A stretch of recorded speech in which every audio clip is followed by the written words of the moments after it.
2, 1. All right, hello, welcome back. And welcome to our next panel, where we're going to be talking about Prosper Longmont, the housing crisis, and having a really interesting conversation with our 3 guests. And so our guests today are Lonnie Jenkins, who is the Regional Market Manager for Cornerstone Home Lending. And many of you will recognize Harold Dominguez, our Longmont City Manager. And then I have Paul D'Angelo, who's the CEO of Thistle. So welcome, gentlemen. Thanks for having us. Thanks for having us. All right. Since you've heard us already say earlier in the day that we believe housing is the #1 crisis impacting Longmont and the Longmont business community, let's get into a couple of questions. And we'll start off kind of with a general question for all 3 of you. Try to keep it to a minute and we'll keep going. I know that we're at some point going to start really ripping here, so we'll start off clean. The housing situation, specifically as it relates to middle tier housing, has reached a point of crisis in Longmont and much of the rest of the nation. What do you think Longmont will look like in 20 years if we don't address this now? Lonnie, I'll start with you. Well, I think if nothing's done to create more solutions for middle tier housing, we're going to end up in Longmont like a lot of other high cost markets where the available pool of inventory is going to be unaffordable to most of our workforce employees. Now, that probably is going to lend itself to more deed restricted type properties where appreciation may be capped. That deed restriction generally exists in high cost markets to create a pool or an inventory of homes that remain permanently affordable. If we don't do that, then our workforce employees are going to probably be left to try to qualify for housing that's out of reach. Thanks. Harold? Yeah, I agree. I think we will start looking like most high-cost markets. And I'm going to give a slightly different take on this in terms of when we talk about the city employees that serve our community and our residents. It's going to make that look a little bit different because it's going to be harder for those individuals to find housing in communities they work in. We see that in some of our neighboring communities right now, and so I think it's important to deal with it because all employers are impacted by it today. But I come from the school of thought that the people that work for the city, it's important that they live and interact in the community, and we're seeing that now where it's becoming more difficult. So just echo what was said previously. I was talking to a friend of mine who works for the city who mentioned to me the other day while he was shoveling his sidewalk, he's like, yeah, all the snowplow drivers don't live in town, but they're all pulling 12-hour shifts right now, clearing the streets. Yeah, it's definitely an issue for us, and frankly, it's an issue across all market sectors in housing right now for us. Yep. Paul? Yep, and just being here about 3 months or so, you're seeing these challenges across the country. I think you're going to see more and more individuals and families be cost burdened, spending more of their budget on housing, of their overall income. I think you're going to see more folks pushed into being lifetime renters and taking away that opportunity for wealth building. And I think you're going to see the challenges continue to rise up the income chart. It's going to get harder and harder at higher incomes for people to actually be able to afford home ownership in their own communities. Yeah, and we heard that thematically earlier in the earlier panel where, if my housing cost is chewing up such a big portion of my take home, then childcare costs become more and more critical, and the cost of living. And less money to support your local economy, as people are just, the basic services then become all they can afford, less money to support your local economy. So it's challenging across the community. Yeah. I want to let you keep on going then. So what are some of the things, you work for Thistle, you can explain a little bit about Thistle, but what are currently being done or planned to prevent us in 20 years from basically having no workforce? Good question. At Thistle Community Housing, we try to work across a variety of area median incomes, AMIs, from 30 to 60 to 80% AMI for a lot of our rental communities. And we also have a community land trust for the opportunity for affordable home ownership, but in that limited growth model, often where, of course, the land isn't owned by the actual individual or family, as well as resident-owned communities for folks in mobile home communities, the opportunity to purchase their own community before it gets sold and they have to move on to the next affordable place to live. I do think being out here, there's great people at the table having these conversations, public-private conversations that need to happen for affordable housing, both rental and home ownership. I think, in like other communities, people want to start seeing some type of action. Who are the partners at the table, the developers of all sorts that you should be working with, the public sector that's also at the table, and then where are the funding sources, and then how does that mix come together so that you identify an area median income that you're working towards helping, who the partner is that specializes in that, the funding source both nationally or regionally, and where are the incentives to make that happen. It's a kind of four-tiered system, but you have to have everyone at the table willing to take their part to make it happen. And I do think there's a big need for people wanting to, we know it's a problem, we know the area median incomes we're trying to target, where's the solution, where's the building, where's the action? Yeah, and Harold, you also run the Longmont Housing Authority, so you're working in a similar area now to what Paul does with Thistle, but you also are part of the solution for the entire spectrum. So we're almost drifting into the next question a little bit, but what's happening right now to address housing needs in Longmont? So I'm going to talk about affordable right now, which is different than middle tier. And so the city has an inclusionary housing ordinance, different than what you'll see in other communities. There's a lot of different avenues that you can move through that. Generally, it's a 12% requirement. You can either build it, you can pay cash in lieu. There's a provision where you can bring a unique situation to the city council where they can approve it. And so there's a fair amount of flexibility, and that's on the city side of the house. On the housing authority side, we're really working, so we took it over about 2 years ago. As we were working through that, we thought it would probably take longer to move into the development phase. Last week, we just signed an LOI on Crispin 2, which would be on North Main. We're have a little bit more work to do on the financials there. We then also are in the tax credit process for Sunset Heights, which will be adjacent to the Suites, which is near Village at the Peaks. And that's going to be a fully supportive housing. And so we're really focusing on that affordable component, which is 60% AMI and below that. When you look at the same inclusionary housing ordinance that the council created, they also tiered it in terms of what they called middle tier housing at the time. And so basically, if you're 80 to 100% AMI, you don't have an affordable housing requirement. And then it tiers up to 120% AMI. So I think that was really the first conversation where the council started recognizing that this is something we need to consider. Since then, the council's talked about creating a task force to look at some things. And so we're building that, getting ready to take that to them in the very near future. I've got a question on that coming up. And so, so definitely it's at the forefront of everyone's attention within the city structure. And even recently when they talked about the cash in lieu for water that we have, that was reevaluated. And we had a conversation about how does attainable and affordable fit into this, and how do we look at that? And council gave us direction to bring back some options that if somebody's really moving in that attainable world and affordable, do we shape it in a different way? Yeah. We're going to dig more deeply into that. Lonnie, so what are things that are happening right now? Yeah, as a national lender, I think we're seeing other planning departments across the country kind of working on approving neighborhood projects that are more diverse in the type of product that's being offered.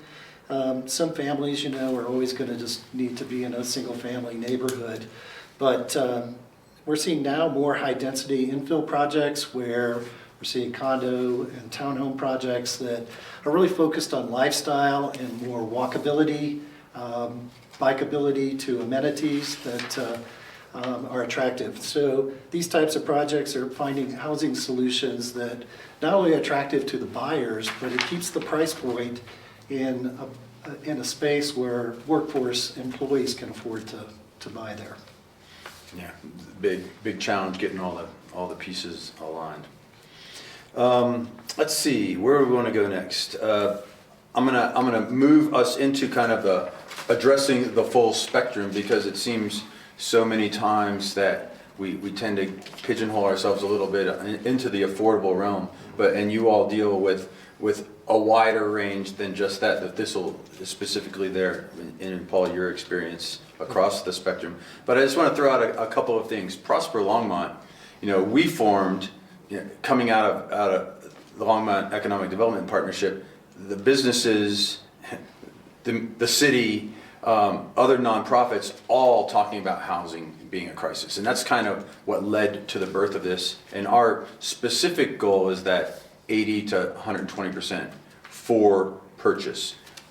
We recognize, however, that rentals are critical, affordable is critical, medium, middle, upper, high end, all of those things are all part of it. A mix of types. We're obviously not going to solve a supply versus demand problem in Longmont with building more single-family detached. That we don't have the land inventory to do that, obviously. So we all collectively have to kind of shift our thinking a little bit along those lines. So I want to move us into Prosper's focused on that, recognizing that we need a wider range of solutions. So Lonnie, let's go back and start with you. Talk about the importance of that full spectrum. I mean, you guys are lending across the board. Yeah. We want to create housing for all socioeconomic levels. And then what are we seeing, and what are the solutions? And I'm sure I'll get three different kind of views from each of you on that. I think we need to address more diverse housing inventory, like we talked about, more rentals, there's going to be some need for detached, but higher density housing, these condo and townhome projects. Lifestyle is becoming, more important in the home buying decision than it ever has been before. I mean, if you look at the affordability in the market, if you look in Longmont today at the number of listings, I think we can all agree that there's just a shortage of inventory. But if you look at the number of houses that are listed in Longmont today, under 600,000, you get quickly into the single digits. So that, for our workforce employees, becomes a critical impact. I mean, we don't have enough housing. So, and that's coupled with another problem where interest rates and house prices are starting to rise. So down payment becomes another issue that is equally important to what we're seeing with people that have the ability to qualify for the payment. It's kind of a two-part question. We have buyers today in the workforce housing space that can qualify for the payment, but they just don't have the disposable income month over month to be able to come up with the down payment. And if we don't do something to solve that problem, what's going to continue to happen is their cost of living increases year over year are not going to keep pace with the appreciation in property. So they fall farther and farther behind their home ownership goal as time goes on. So we've got to, figure out ways that we're going to create sustainable housing that's going to be affordable for them to get into this. And we're working on some programs that we'll talk about later, where down payment, we can couple some down payment programs with employers' ability to contribute that may help and solve some solutions around that as well. Yeah, that causes me to think, I mentioned supply and demand earlier, and there's been a variety of studies that have come out recently pretty much identifying it on a national level, a 10 million home gap. Which is pretty big, and if you run that out, Longmont's pro rata share of that would be something like 6,200 homes. The recent state task force that just released a couple of weeks ago identified the gap as 335,000 across the state, which puts us into 5,600 or something like that units in Longmont, again, interpolating. And so we've got a 5 to 10,000 unit gap in Longmont right now. And we know that we're also not going to solve this issue in a bubble. We're going to have to share what we learn and lobby on our surrounding communities and the rest of Metro Denver, Front Range, everywhere, in order to try to take the heat off. Because if we fix it, all we're going to do is fill right back up. I mean, everybody will move here. So everyone's gotta fix it. Harold, talk a little bit from your perspective on the full spectrum of everything that's going on, what we're seeing. Yeah, it's interesting. So, we've done a few studies on housing. And so what we learned more out of some of the studies on the rental market is when we saw gaps in supply, we were seeing people move into different categories. And so one of the things that we talked to the council about is, and this was more on the rental side, we saw gaps in higher end apartments. And so we saw folks who wanted to live and work here actually then slide down into the tier below them, and then that started creating some additional pressures.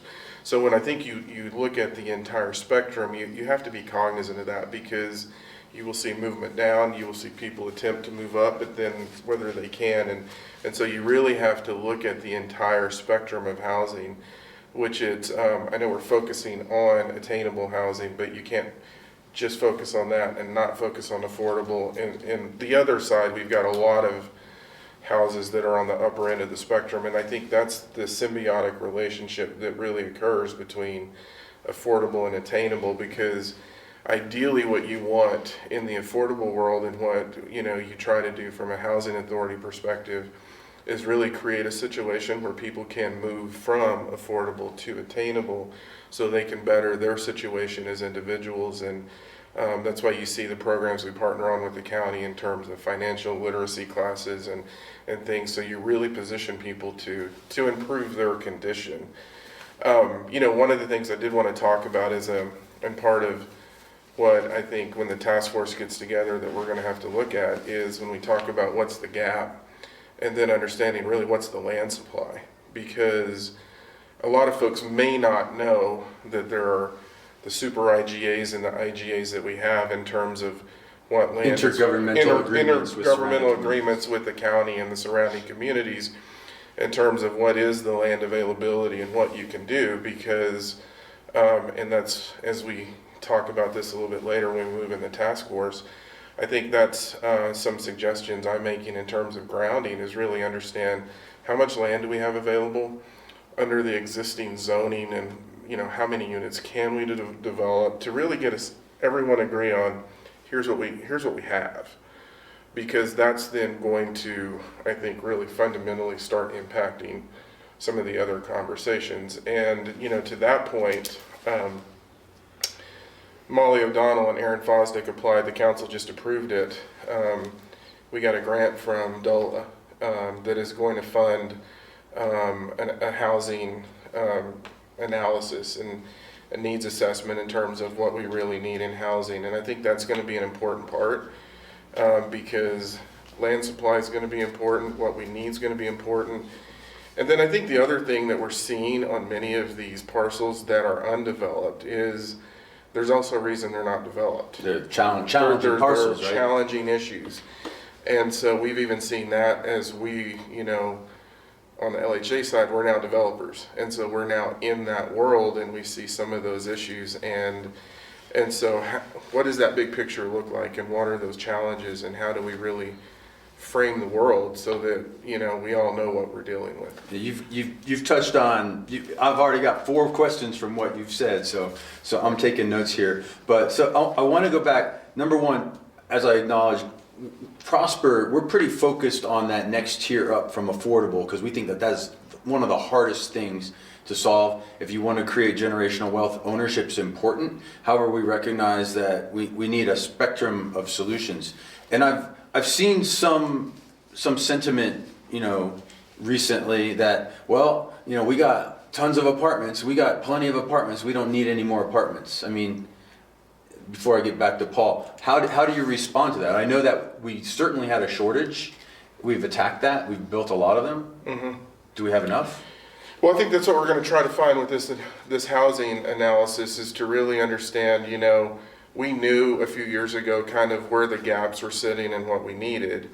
You know, have we made progress? Have we not made progress? Is there a gap? I think those are questions we need to answer. So it's a little hard for us to say today, but that really is the intent of this work, is to really figure out what's the housing picture. In the rental market, where we thought we were building enough, perhaps now with a dearth of supply in for purchase homes, you know, people that may have entered the home purchasing market are still in rentals, right? So if you can't buy, you're going to rent, and so maybe the trends have shifted a little bit as well. I mean, yeah, I understand. We can't answer the question yet because it's complex until you address the entire spectrum. So with that, we're going to transition over, and Paul's got quite a bit of experience. I want you to share a little bit about your view on how do you address housing community-wide. Sure, and I just want to quickly, you know, kudos to Longmont and city manager and your council, because I think a lot of times the community gets frustrated with like another study, or you're going to do more work. We already know there's a challenge, but I think what they're doing is really smart with kind of looking at where are the barriers that might be already in place, identifying that land, and then also looking at that shift you talk about do we have too many rentals right now? What are we doing on home ownership? So targeting those studies is a great way. Municipal government is a part of the solution, because studies are great, especially when they're targeted like that. So kudos there. I think coming from Asheville, North Carolina, where I was the community development director, my big focus on housing and affordable housing was that a municipality, a community, should support a variety of housing types, both home ownership and rental, from tiny homes to single-family homes, for the variety of incomes produced in a community. And we went by that definition at the city. Like, that's what we wanted to make sure we were supporting. So it covers affordable, but it covers housing, that there's variety of housing types that should be supported. There's different levels of incomes throughout your community. Everybody should have a housing option available to them, rental or home ownership, tiny home to $1 million single-family home, you know, if you're lucky enough. So at Thistle, community housing, where I'm at now, we're also trying to look at this spectrum between 30 and 120% AMI. We've got about 1,000 rental units, mostly focused on individuals and families at or below 60 or 80% of area median income. And part of our mission is that affordability. What we're looking at possibly doing as with me starting out and working with local municipalities is what's missing. What's not being done in the community? What we've started to hear is that missing middle income, 80 to 120%, and that opportunity to get them into home ownership and wealth building. So we're going to try to take a look to see if we, along with other players and partners, can be a part of that solution, and what does that look like? What housing type is that? What kind of banking tools are available to us? What incentives can the local municipalities offer to make that happen?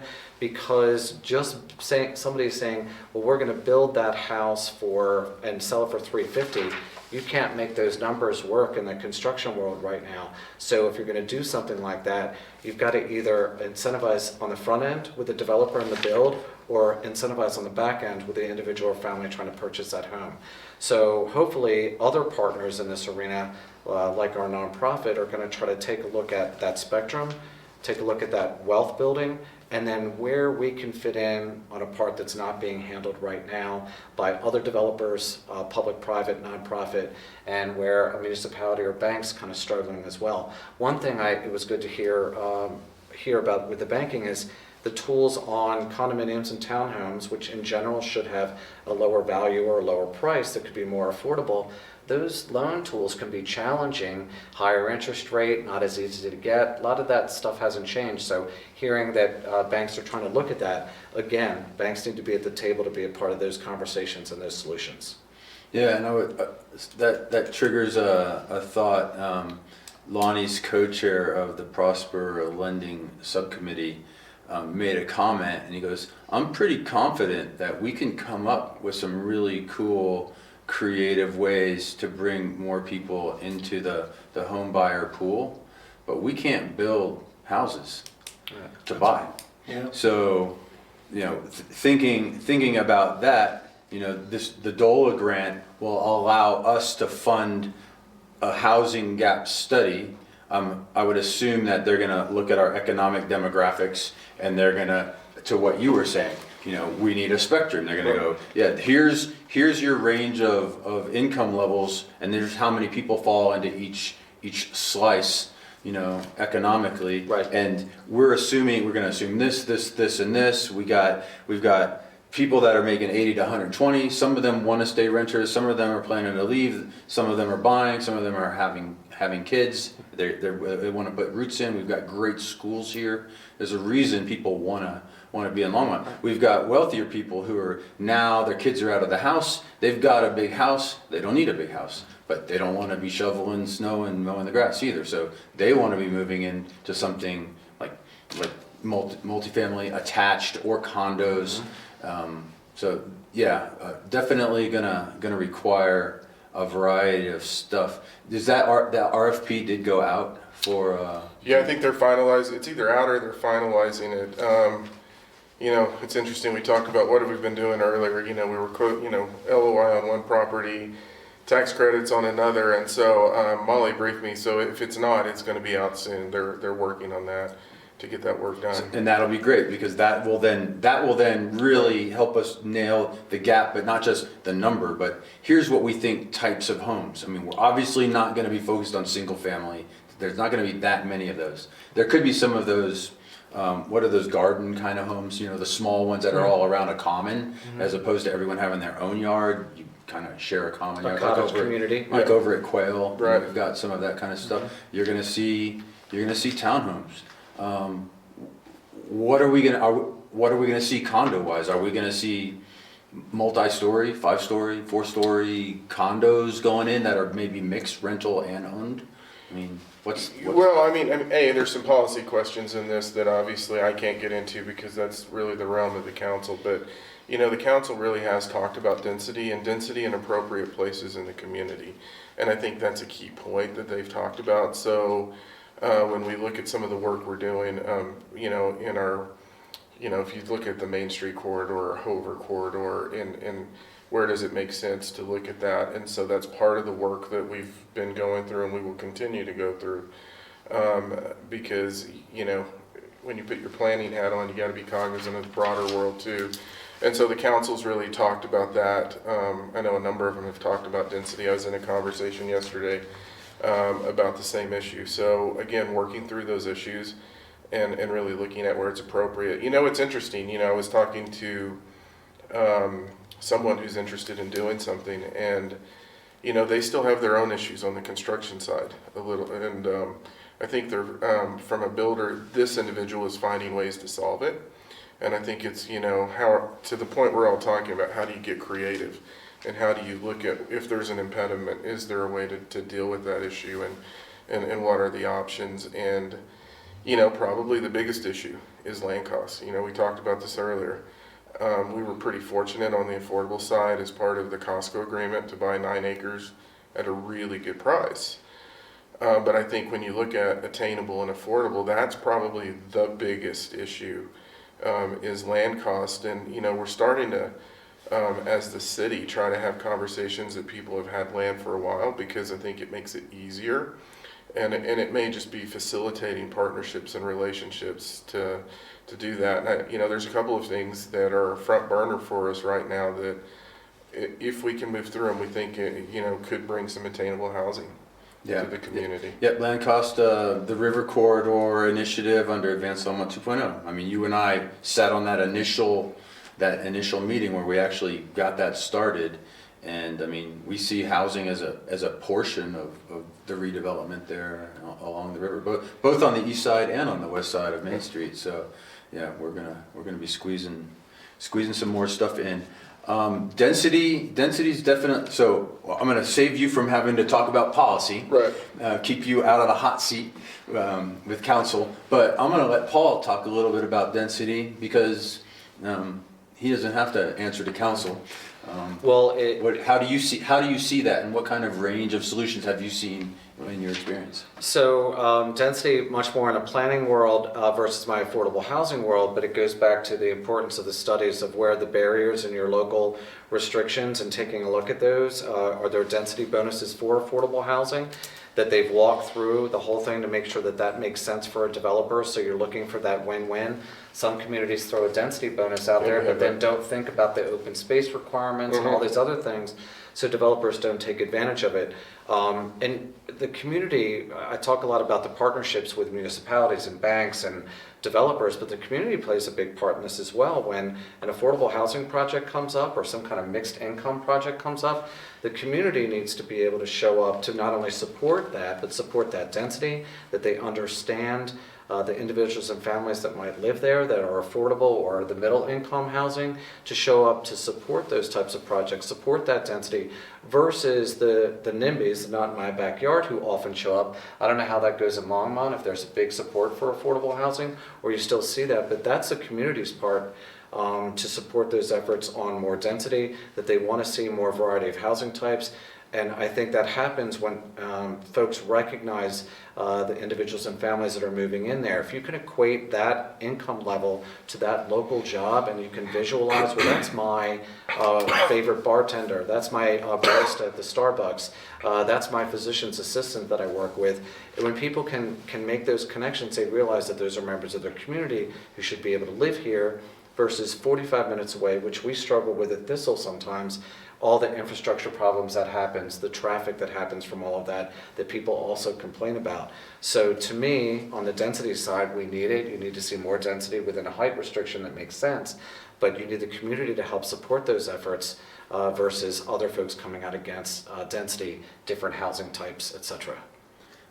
I love that point. I think getting the community support behind it and putting a face to it, we've heard that thematically a number of times. And I saw it once in Asheville before I left, where it was very nice at a council meeting that this first 7 of the 8 callers were in support of density and affordable housing in a wealthier, older neighborhood, that they felt like it was their turn. And it was the first time I'd ever seen folks show up for support, where normally the first 7 of 8 callers were completely against it for a variety of reasons, like their home values, or who are these lower income individuals or families. So the support from the community. Or we're bringing more people to town, right, and we're creating more traffic. A lot of times it is really for the people that are already in your community that are looking for that opportunity to be a part of that community. Yeah, but for me, the reason I got sucked into this effort in Prosper was really, it started with our employees. I just filled out the survey yesterday that we're doing, Longmont EDP's doing, for 2022, and half my crew live out of town, right? And most of them that live out of town don't live in Boulder County. They live in Weld County, they live in Larimer County, they live down south in Denver, they live in Adams, and other places. So they're coming in from all around, and if I took all of them, those 33 or whatever people, and I multiply the distance that they live, and then I multiply their commute times, those are road miles that are caused because of a lack of an option in many cases, not all cases, right, but in many cases, they're not here. So instead of, riding their bike or driving a mile or two, they're driving 20 miles, 30 miles each way.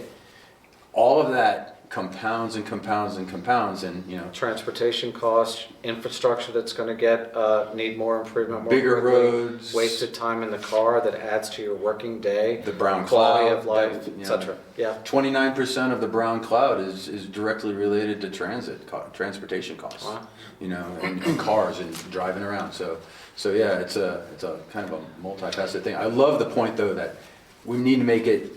It's our employees, it's the people that serve us, that work here, people that keep the power on, that take care of next light, that pick up the trash, that sweep the roads, all of that. My kids, my one daughter who's been able to purchase a home, bought one out in Firestone. Yeah. She couldn't afford Longmont.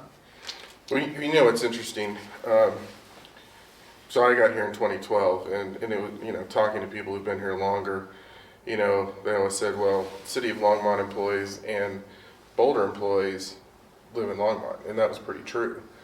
I think we're finding all of them starting to shift, especially as, you know, so I got here 10 years ago, and when I came here, it was a shock, even what I had to buy. But we had a lot of folks that have been here for 20, 30, 40 years. As that group starts transitioning, and you need to fill it, and you bring people in, it's a much different housing market. And I know you all had a session on talent and how do you bring talent in. We're starting to see some really interesting conversations on that where people are really looking at it, and at the end of the day, making some decisions on whether or not they want to come work for you based on the overall impact to their financial portfolio. So when you say interesting, what are you saying? We think it is directly starting to impact our applicant pools because, and it's not, you know, I've had conversations with other CEOs in the area where they've tried to bring people here and they just won't come because they could buy a house at the upper end. But when you look at the overall impact to their financial portfolio for their family, they're like, no, I'm losing too much to do this. And we're seeing it. So we're losing them to And- Fort Collins or Colorado Springs or Greeley? I think we're losing them as a region, to be honest with you. The whole I think this is now turning into a state issue and a regional issue where it's just becoming harder because in general the cost of living is so different, and you really find that when you're trying to bring really talented and skilled people from areas where there's a low cost of living.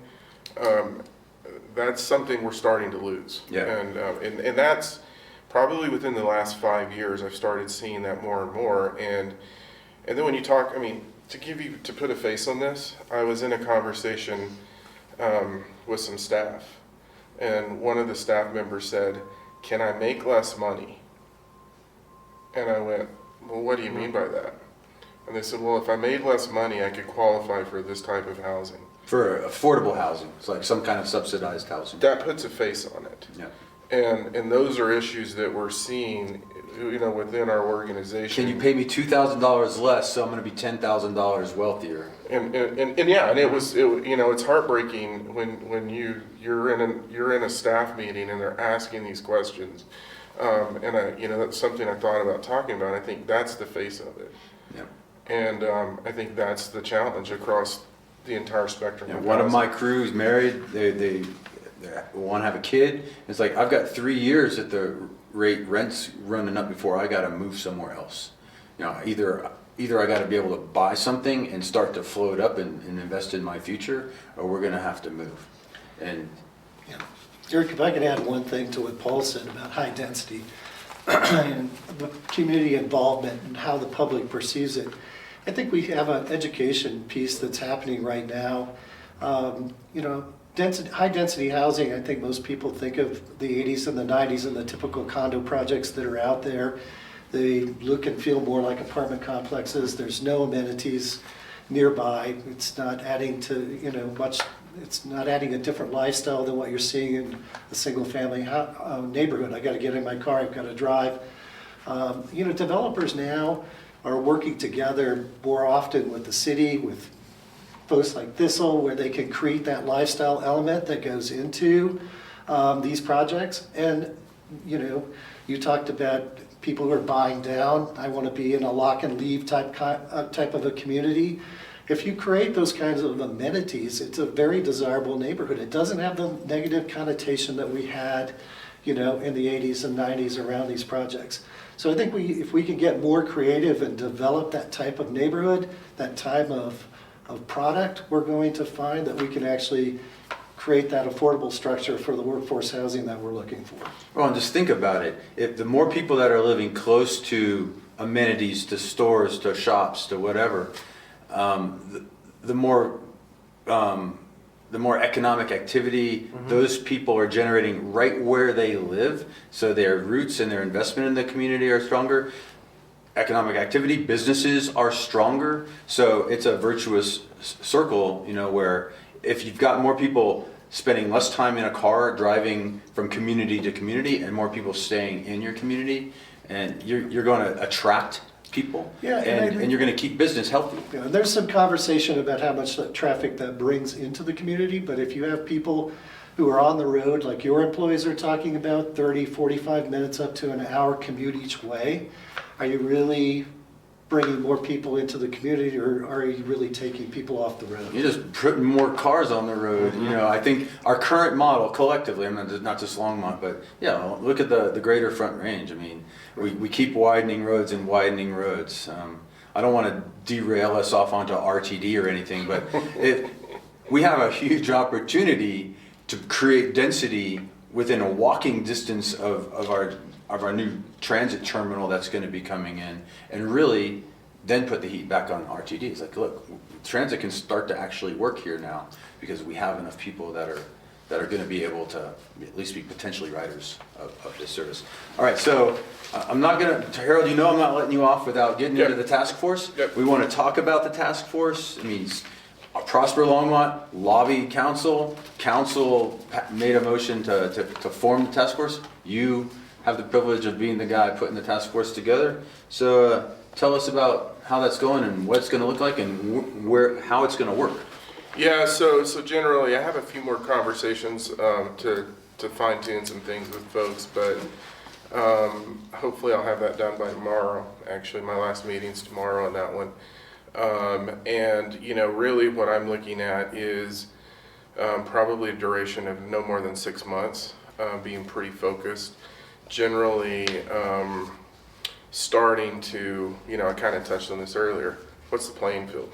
I think we all need to understand what you know, if you're playing football in Fort Collins and I'm playing at Empower Field, we're going to have different views. So really establishing that playing field, that work that we're talking about, understanding what we can do, then creating conversations where we get very focused on what are the development impediments. Are there development impediments, and what does that look like? Having conversations with people that are impacted. You know, what are you looking for? I think a lot of times, you know, I don't know that we actually know what kind of housing people want to live in. And so having conversations there, having conversations with employers to really go in and go, how do you want to be involved in this? You know, it's many of these conversations as I've been thinking about what I'm putting together, and I'm being intentionally vague because council needs to see this first. You know, the thing that keeps hitting me in the back of my head is this is not, and I'm a history major as an undergrad, so I kind of live with those who fail to learn from history's mistakes. But if you look back at history when employers were having these issues, what did they do?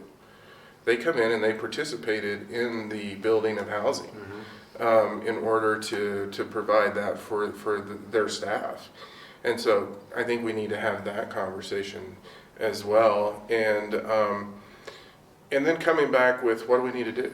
And you know, one of the things that I would like to do is report out at least every 2 months. And if there are tangible things that can show themselves, then we can move. And then also have some policy conversations with the council, because at the end of the day, I think we're gonna have to root into that because that's our guiding principle, is the policy directive that we receive from council, and so we're going to need to have that conversation. Do you feel that housing is becoming council's #1 priority? Are they giving you that indication? Yeah, absolutely. I mean, so we talked about it before. So you know, when you talk about priorities as a city, right? It's, you know, water, electricity, housing. It's a lot of things, and the city council, you know, these are the things that I think separate us a little bit. So water's a big issue for us, and so we were talking about cash in lieu and how that impacts the water supply. And we did have a conversation about, we know we're raising it. They want us to bring some options back in terms of, so what do we do if it's an attainable housing development, if it's affordable housing development? How does it look different?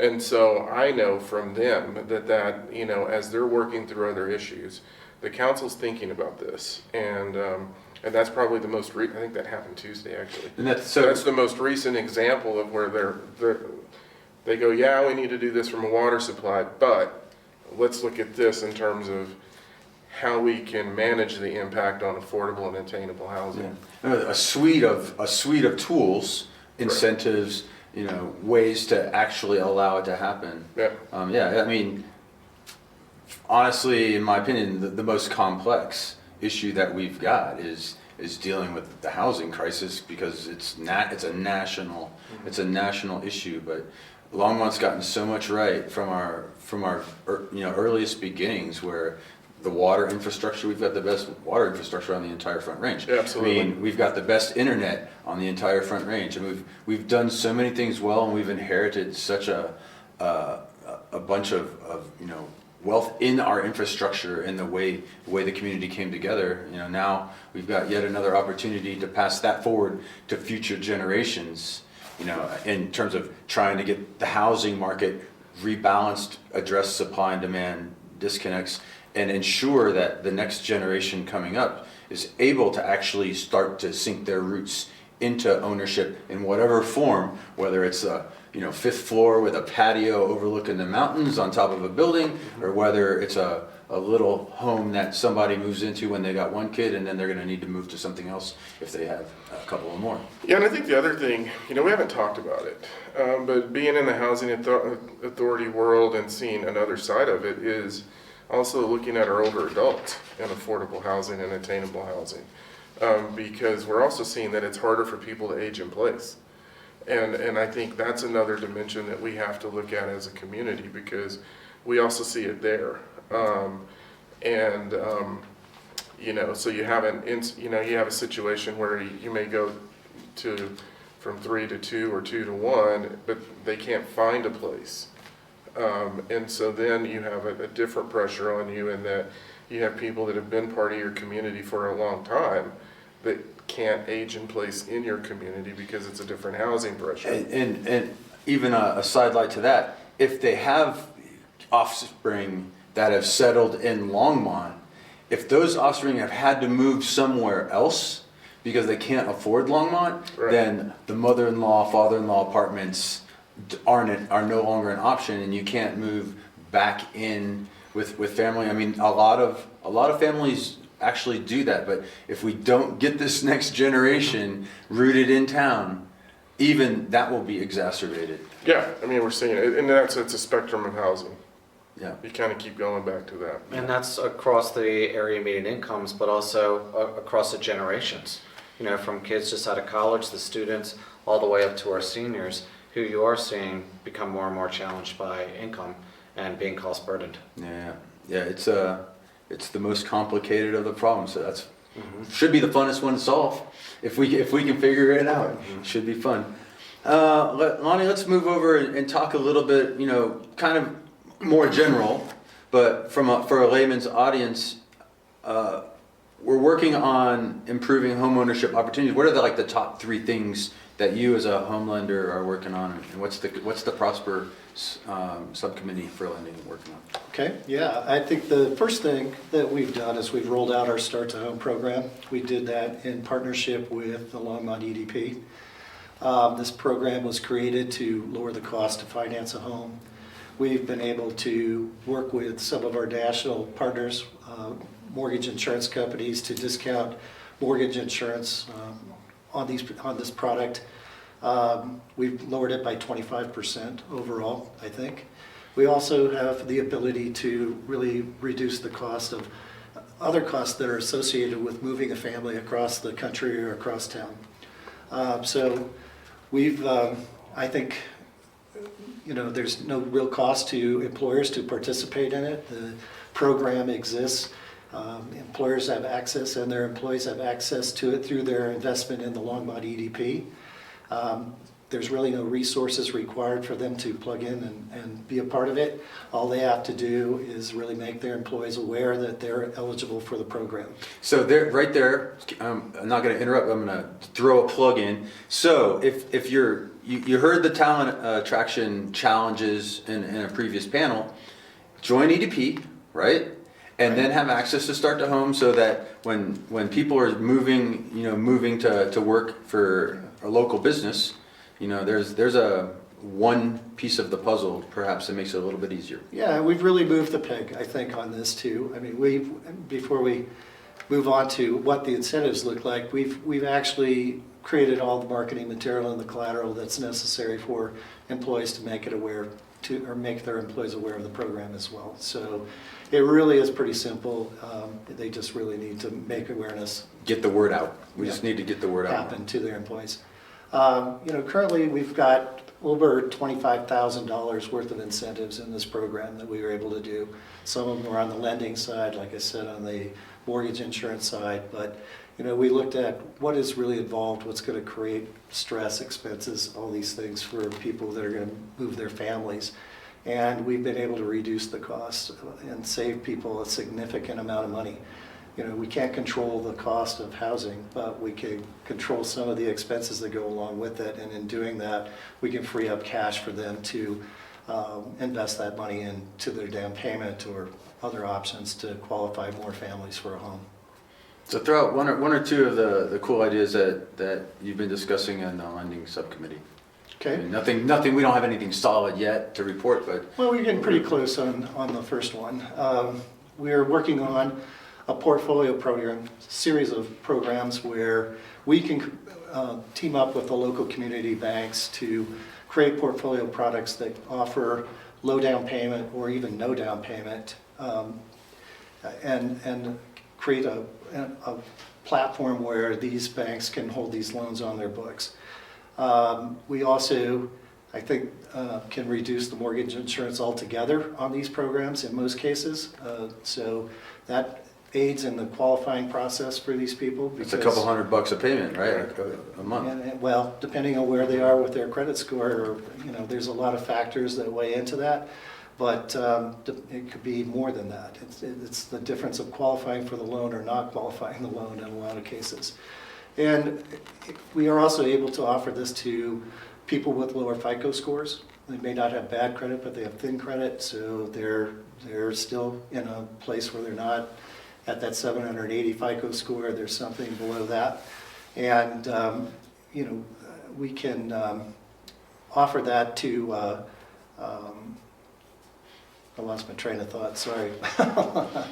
Lower FICO scores and higher debt to income ratios. So we can get variances to go outside of what the typical agencies programs are by doing this. And the income limits on these programs are tied to more of the approved census tract versus, where most programs are going to be in affordable housing based on the AMI, which gives us a lot of flexibility to keep these programs in income limits that help the workforce housing. So this is the middle tier. Yeah.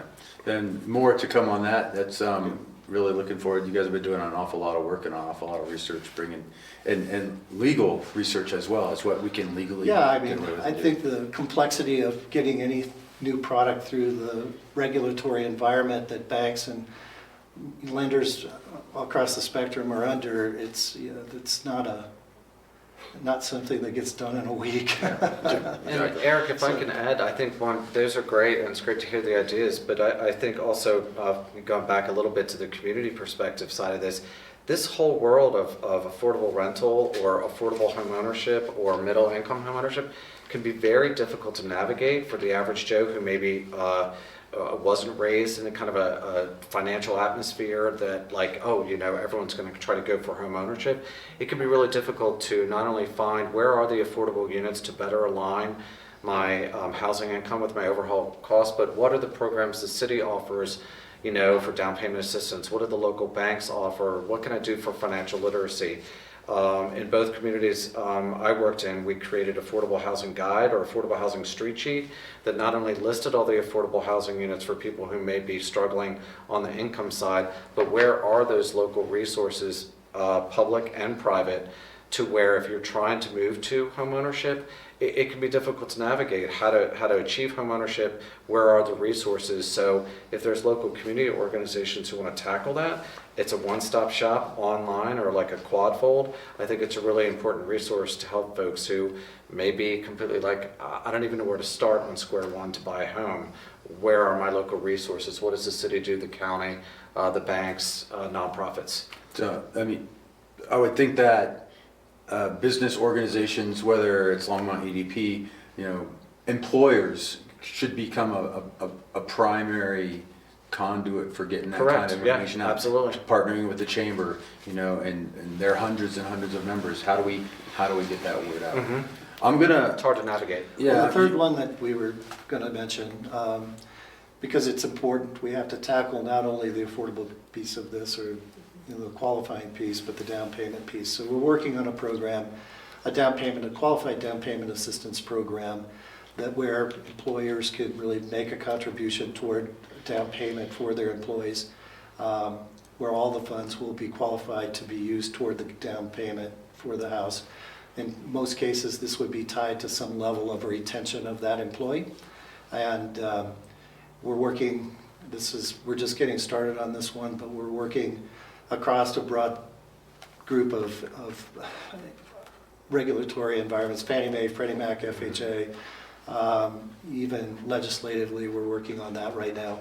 So there may be some options to really work with Harold and his group and the employers in town to look at some other options to deed restrict those properties so that we can create a pool of inventory that stays within the price point that the workforce, or just stay in the workforce employee Deed restrict pool, perhaps so that with- they have that an inventory of properties. So Without restricting the value, but restricting the participants It's in in, that. in, in. And what that does is, when we have, price points that we're talking about that make it affordable for workforce employees to obtain housing, we have cash buyers that are coming from outside of the market that are putting competition in place for these employees to get their contracts accepted. And, they're looking for investment properties. They're not creating a pool of properties that are going to help us keep these people working and living inside of the city. Eligible. On a policy perspective, I would love to see more conversations with municipalities or statewide on, cash investors coming in. We saw it all the time in Asheville. If a property came up for $250, which in Asheville we had barely anything below $300,000, cash investor would swoop in, a couple improvements, and then it went on the rental market for $2,200 a month. And we lost that opportunity. No offense to cash investors, we know that's a part of the capitalist economy and there's good things possibly there, but I do think the cash investment is hurting our local housing economy. I would love to, how can we do something about that? Could there be, if a house goes up for listing, it's got to, similar to our mobile home communities, 90-day notice or something like that before a cash investor steps in. I think we're losing a lot of housing stock to cash investors.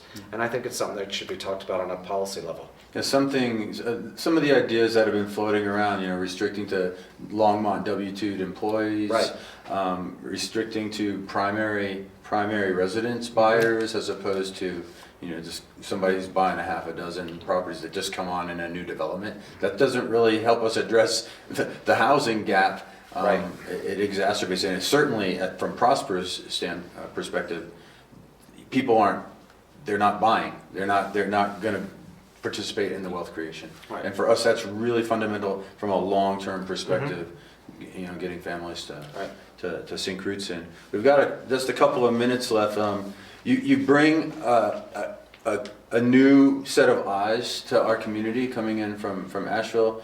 Any top one or two things that we may not have talked about yet that you think we need to get into the conversation? Kind of, sort of, and I know limited time, I know coming from where I'm coming from, your affordable housing challenges, we don't use attainable housing or workforce housing, but middle income housing, are climbing your income charts to where I don't even know if 120% AMI, area median income, can really afford houses. So I think that. And then we didn't have inclusionary zoning in North Carolina, so we had to find a way to incentivize it. I huge respect that you all have inclusionary zoning. Boulder, I think, does 25%. I think said 12, and that's good because it forces some of that affordability. But without any incentives there, it puts a lot of pressure on your market prices. And I think that is another reason that the challenges are rising up the income chart. I would love to see more municipalities see what they could do with incentives so that they can actually meet the developer somewhat halfway to not put all the pressure on the market prices to keep pushing those prices up, and how can municipalities and partnerships find ways to incentivize it. Asheville, we estimated it was 80,000. In our partnership, 477 affordable units, we came in at 37,500. So we're meeting you all halfway on the incentives, but we saw less pressure on the market prices, Right. so they weren't pushed up. Not easy to do, and challenges and stuff, but two thoughts there with your income challenges, as well as perhaps some more incentives for the players trying to be a part of the solution. A suite of solutions is going to be necessary. Prosper stands ready to contribute, expertise, knowledge, ideas, support to try to address this. So great conversation. Thank you all for your time. I love the fact that we've got three brilliant, perspectives coming in, and we're all working together, aligning ourselves, using the collective impact model to solve a very, very thorny question. So thank you for your time.